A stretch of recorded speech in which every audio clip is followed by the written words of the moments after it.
Autorickshaw চালকদের দাবির মুখে মিটারের চেয়ে বেশি ভাড়া আদায়ে জরিমানা ও মামলা করার আদেশ বাতিল করেছে বিআরটিএ।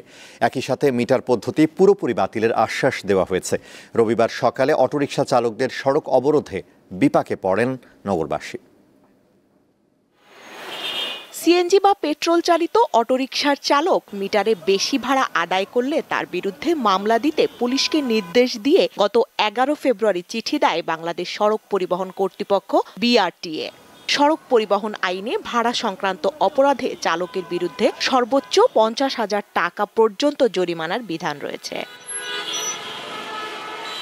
বিআরটিএর এ নির্দেশনা বাতিলের দাবিতে রোববার রাজধানীর বিভিন্ন সড়ক অবরোধ করে সিএনজি চালিত অটোরিকশা চালকেরা। মিটারের মামলা 50,000 টাকা, 6 মাসের জেল না দিতে পারলে এটা নতুন করে আইন করছে। আমরা তো 2 বছরেও 50,000 5 বছর চলে দিতে কিন্তু পারি না আমরা।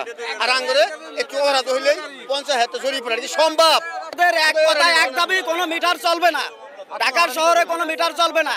সড়ক অবরোধ করায় রাজধানীর রামপুরা, হাতিরঝিল, কুড়িল, মিরপুর ও ঢাকা চট্টগ্রাম মহাসড়ক সহ বেশ কিছু গুরুত্বপূর্ণ পয়েন্টে যান চলাচল বন্ধ হয়ে যায়। ফলে দীর্ঘ যানজট সৃষ্টি হয়। ট্রেনের টিকিট কাটা রয়েছে 10:45-এ।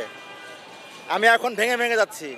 আমরা ইচ্ছা মতো আন্দোলন করতেছি, এটা তো ঠিক না। হঠাৎ করে এত পরিমাণে দাবি দাবা আসতেছে, মানে একটা হযবরল অবস্থার মধ্যে আমরা পড়ে গেছি। সপ্তাহের প্রথম কর্মদিবসের সকালের যানজটে বিপাকে পড়েন অফিসগামীরা।